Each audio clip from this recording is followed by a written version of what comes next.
नमस्कार दोस्तों, आप सभी का जीएस कैंपस पर बहुत बहुत स्वागत है। दोस्तों, आज की इस वीडियो में हम लोग बात करेंगे भारत में मंदिर निर्माण की शैलियां। जी हां, ये टॉपिक आपका बहुत छोटा टॉपिक है, लेकिन आपको ये एग्जाम में एक नंबर जरूर दिलाता है। और आपके यूपी पीसीएस मेंस में एक आर्ट एंड कल्चर नाम का एक टॉपिक है मेंस में, वहां पर भी आपको ये काफी हेल्प करेगा।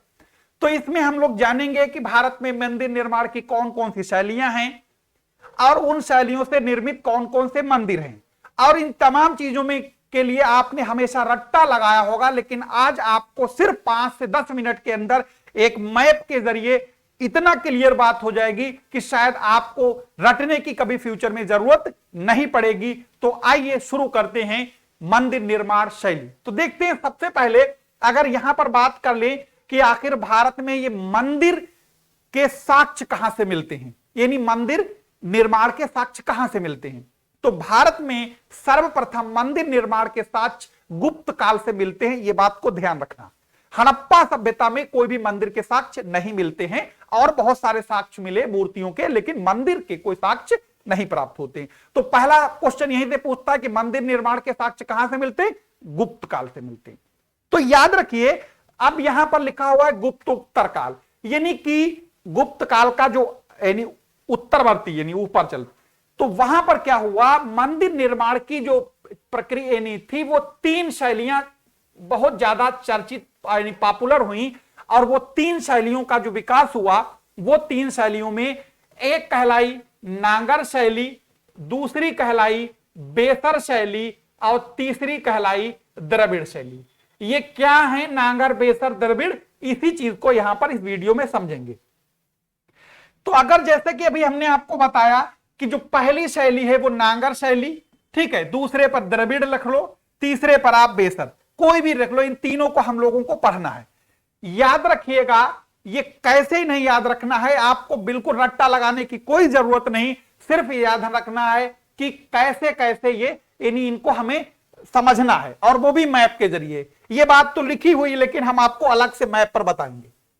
बात सबसे पहले नांगर शैली की कर लेते हैं। शब्द को देखो, शब्द का लिखा मतलब नांगर, तो यह ध्यान रखिएगा, इस शैली के मंदिरों का निर्माण सबसे पहले नगरों में शुरू हुआ था, इसीलिए इसे नांगर शैली नाम दिया गया। अगर आपसे कोई पूछ ले भारत में सबसे ज्यादा किस शैली के मंदिर हैं, तो नांगर शैली के हैं। सब ये कहां मिलेंगे? उत्तर भारत में मिलेंगे। कैसे याद रखना है, अब सुनो। यानी कि अगर नांगर शैली की बात करें तो इस शैली का जो प्रचलन है वो हिमालय से विंध्याचल के बीच वाले एरिया में पाया जाता है। यानी अगर आप यहां पर मैप के जरिए देखोगे तो मैप में ऐसे समझिएगा, ये अगर आपका ये हिमालय है, ये ऐसे ये हिमालय हो जाएगा और ये विंध्याचल हो जाएगी। तो इस पूरे एरिया में, यानी जहां ये पूरा का पूरा एरिया आपको दिखाई दे रहा है, इसमें सभी जितने भी मंदिर होंगे वो सब आपके नांगर शैली के होंगे। चाहे आपका पुष्कर मंदिर हो, दिलवाड़ा मंदिर हो, सोमनाथ मंदिर हो, खजुराहो का मंदिर हो, कोणार्क मंदिर हो, आपका जो है अक्षरधाम मंदिर हो, कामाख्या देवी मंदिर हो, जितने भी आपको इस एरिया में दिखाई देंगे। अगर हम यहां पर स्टेट मैप में देखें तो आप यहां से इसे ऐसे समझ लीजिए, ये हिमालय हुआ, ये विंध्याचल हुई। तो यहां पर देखिए, पुष्कर मंदिर राजस्थान, दिलवाड़ा मंदिर राजस्थान, सोमनाथ मंदिर गुजरात, खजुराहो मंदिर मध्य प्रदेश, अक्षरधाम मंदिर दिल्ली, वैष्णो देवी का मंदिर जम्मू कश्मीर।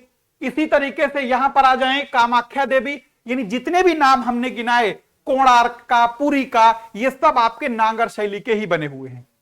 अब अगर नांगर शैली के मंदिर का डिजाइन देखोगे तो इस तरीके से दिखता है। यानी आप अपने अगल बगल जितने भी मंदिर देखेंगे यूपी में, सभी मंदिर नांगर शैली के हैं।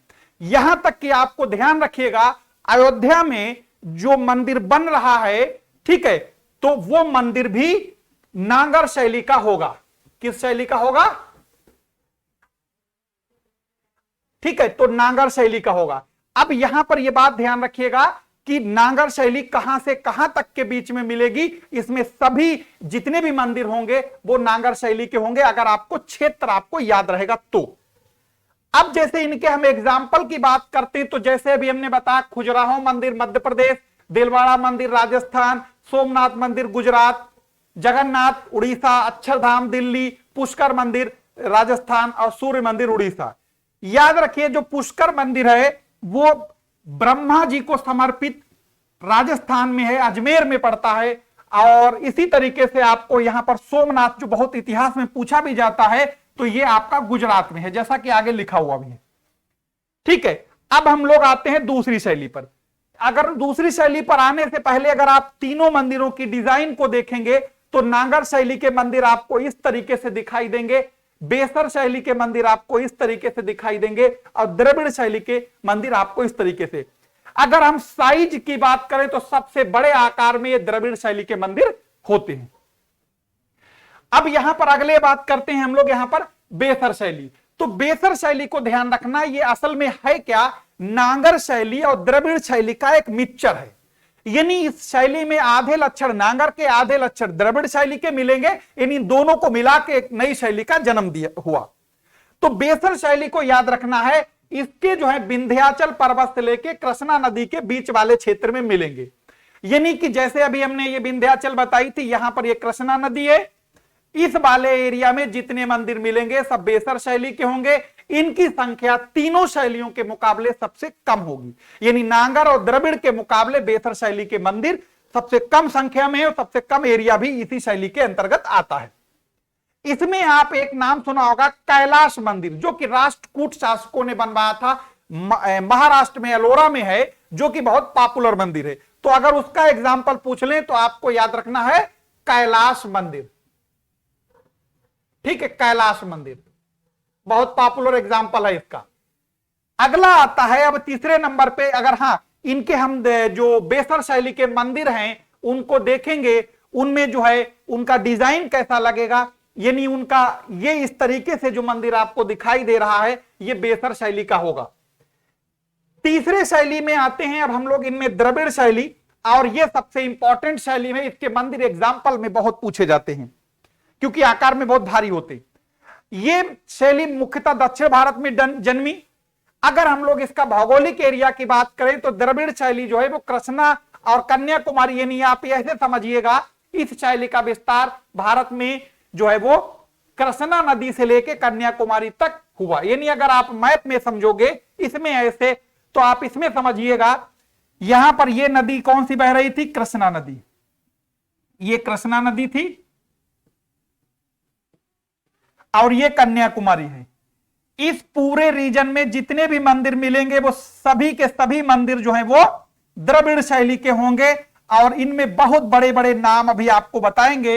ये द्रविड़ शैली हो गई, और उसके बाद यहां पर आ जाइए, आगे आ जाते हैं। यहां पर आपको बताया था ये विंध्याचल है, और इस विंध्याचल में आप यहां पर ये जितने भी मंदिर इस वाले एरिया में मिलेंगे वो सब कौन से होंगे, बेसर शैली होगी, बेसर शैली।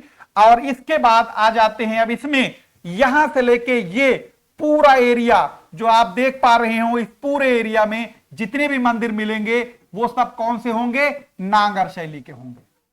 तो अब उम्मीद करते हैं इस मानचित्र के जरिए, यानी हिमालय और विंध्याचल के बीच में नागर, विंध्याचल और कृष्णा नदी के बीच में बेसर, और कृष्णा नदी से लेकर लास्ट तक द्रविड़ शैली।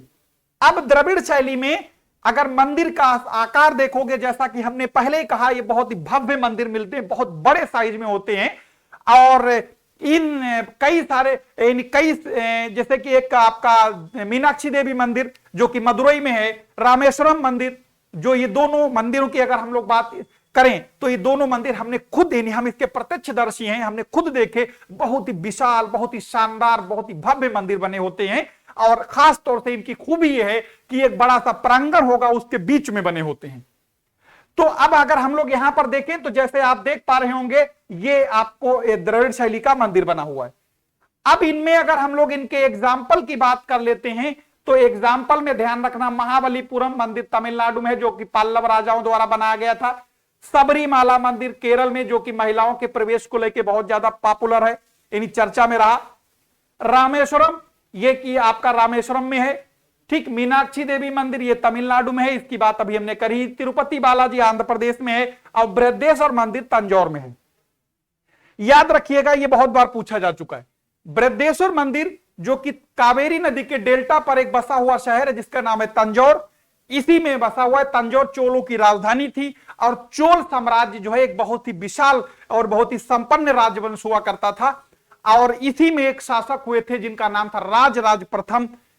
इन राजराज प्रथम के द्वारा यह मंदिर बनवाया गया था। बृहदेश्वर शंकर जी का यह मंदिर है और इस मंदिर में ध्यान रखिएगा, इसीलिए इसे हम लोग राजराज प्रथम मंदिर के नाम से भी जानते हैं। और चोल स्थापत्य कला का एक सब कह सकते हैं उत्कृष्ट यानी सुपर क्लास का एक नमूना देखने को मिलता है यहां पर।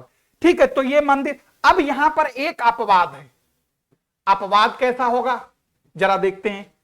यहां पर बराबर आपसे यह पूछा जाता रहा है कि उत्तर भारत में एकमात्र द्रविड़ शैली का मंदिर बताएं। तो याद रखिएगा, अगर आप यहां पर जाओगे तो आपको एक शहर पड़ेगा इंदौर, सॉरी इंदौर नहीं, ग्वालियर। ठीक, तो आपको याद रखना है जगह पड़ती है ग्वालियर, एमपी में है।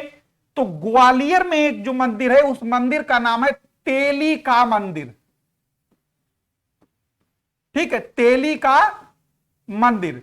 तो यह मंदिर उत्तर भारत में होने के बावजूद यह द्रविड़ शैली का है। एग्जैक्ट क्वेश्चन यहीं से पूछा जाता है बराबर कि उत्तर भारत का एकमात्र द्रविड़ शैली का मंदिर तो तेली का मंदिर। तो उम्मीद करते हैं इस छोटे से वीडियो में आपको यह बात जानकारी समझ में आई होगी। ये जो है इनको कैसे याद रखना है, पूरी जानकारी इसमें मैप में छोटी सी। अब आपको एक इंपॉर्टेंट बात बता दें, जीएस कैंपस के ऐप को डाउनलोड कर लीजिए प्ले स्टोर से। इसमें आपको इंडिया और वर्ल्ड की कंप्लीट मैपिंग मिलेगी मात्र 205 रुपए।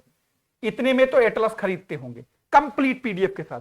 दूसरा, कंप्लीट इंडियन ज्योग्राफी मिलेगी इसी ऐप पर, और शानदार पूरी कंप्लीट मैपिंग के साथ पूरी कंप्लीट ज्योग्राफी। यहां सिर्फ मैपिंग होगी ये, इसमें इंडिया वर्ल्ड दोनों की, और ये कंप्लीट इंडियन ज्योग्राफी 405 रुपए में। ठीक है, ये आपको दिखाएगा 499, लेकिन इसमें वो 50-50 रुपए के दो आपको कूपन और उससे छूट मिल जाएगी।